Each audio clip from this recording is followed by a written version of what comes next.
Hey guys, welcome back to CLOCKWISE Crypto. Hope you guys are moving forward in everything that you do. Diving right into a market update here. Someone we haven't heard from in a while, Vitalik Buterin, co-founder of Ethereum, believes freedom and privacy should be treated as a foundation for any digital asset. This was just today on Sunday, and Vitalik pretty much reminds us that crypto is not about trading digital assets. It is about liberty and decentralization. His statement raises crucial questions about the role of cryptocurrencies in fostering freedom and privacy in the face of global surveillance concerns. So Vitalik's assertion underlines a disconcerting trend where individual rights can potentially be compromised by expansive surveillance measures. The fear that governmental powers could misuse such capabilities to monitor adversaries or the public is not unfounded. The ethos of crypto was birthed as a countermeasure to such centralizations of power, aiming to distribute control back to individuals, which is what we've talked about time and time again here when looking at crypto, giving the power back to the people. Ending this article here, it says, however, cryptocurrency landscape, including Ethereum, faces paradoxes. Despite decentralized ideals, a significant portion of Ethereum transactions have encountered censorship, most notably with compliance to Office of Foreign Assets Control, OFAC. This contradiction raised a lot of noise in the cryptocurrency community and even became a topic of existential discussion within the Ethereum community. Now, this is something that's been talked about only because if you look at who holds most of Ethereum, right?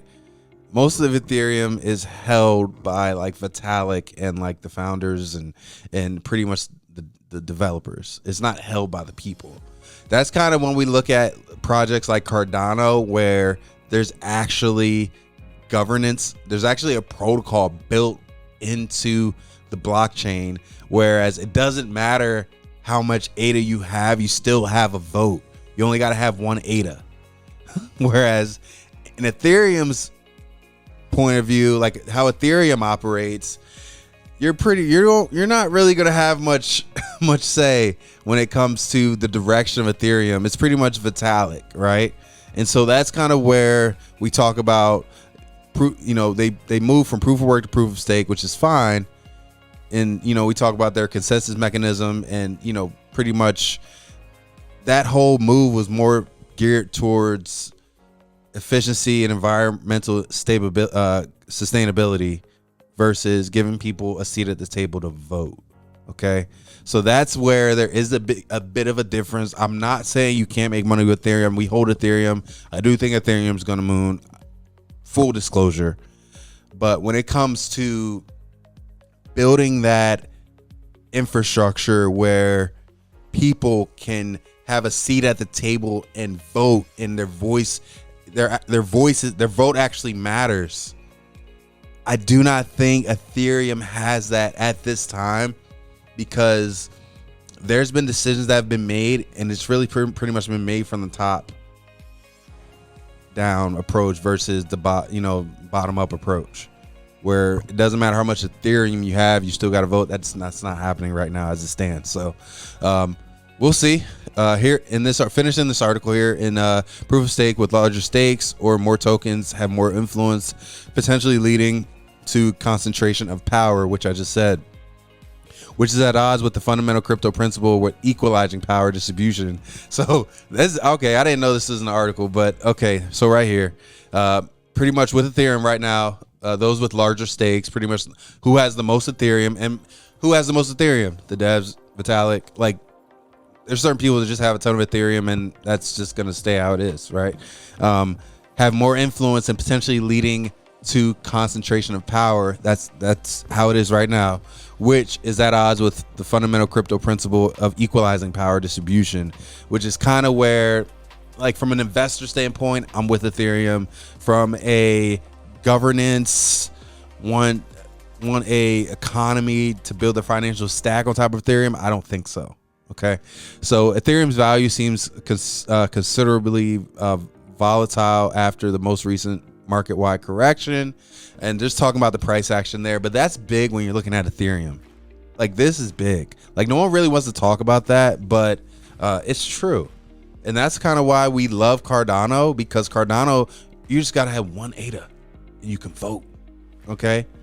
Whereas Ethereum's protocol, you need to have the most. Like, you pretty much gotta be there from the beginning to really steer the ship, versus really giving that power back to the people. So definitely wanted to highlight that about Ethereum. I am a long-term holder in Ethereum from a price action standpoint. Okay. Price action alone, I think Ethereum's a great investment. But when it comes to decentralization or governance, I do think there are other blockchains or protocols like Cardano or HBAR where you really have a seat at the table. So next article here, taking a look here at BRICS to replace US dollar with cryptocurrency for trade. Taking a look here, according to a recent statement from the chairman of Russia State Duma Committee of the Financial Market, BRICS bloc is working to replace the US dollar with cryptocurrency for trade. They discussed the alliance to work to utilize digital assets in place of fiat currency for international transactions. It's coming. It's coming, guys. It's coming. So throughout the last year, BRICS has embraced the opportunity to create a multipolar world. Its 5-nation expansion effort, enacted as its 2023 annual summit, was one of the key pillars. However, so too is its commitment to further embrace the local currencies in unilateral trade dealings. So love to see this. Love to see people going digital and ultimately embracing the tech. Okay. I think we're going to see a lot more of this because of its efficiency. I think you're going to see XRP play a role in this when it comes to really being the bridge for these transactions, the speed, the cost.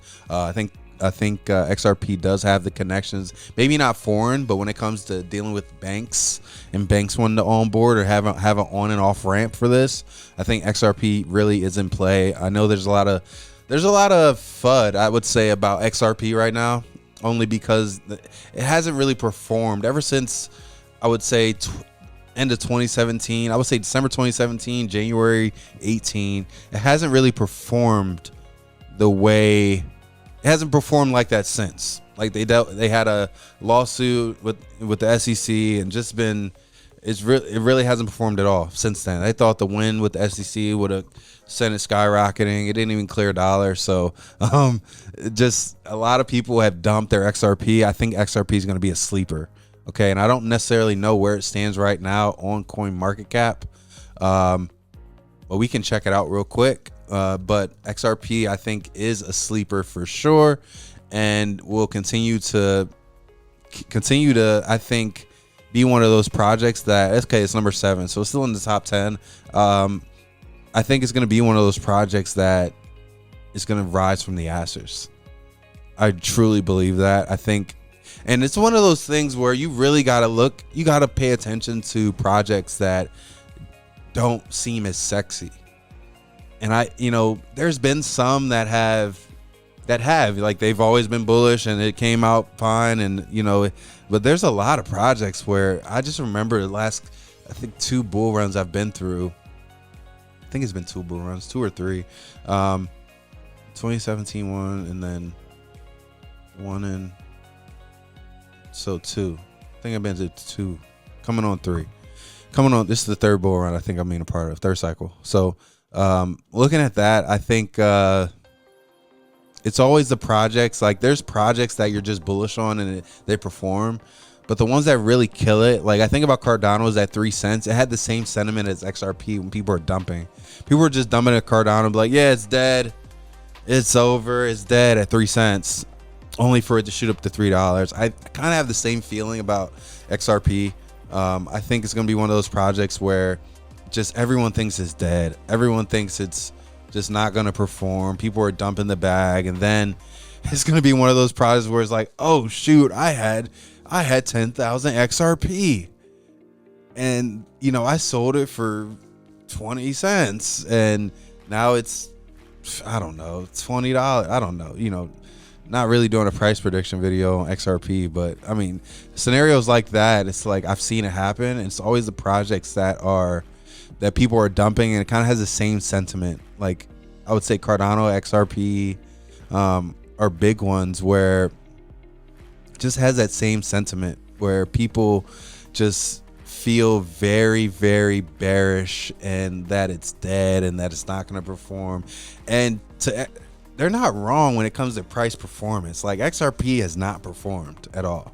Neither has XLM, but I think they're quality projects. Like long term, I don't think there's any dispute on the utilization of the token. There's utility there, and the cross-border payments and being able to partner with banks. Like it's very, I think the expectations were very high at first, and then when it didn't perform from a price action standpoint, then that's when people just started dumping and looking elsewhere. So I do think that XRP is one of those sleepers, though.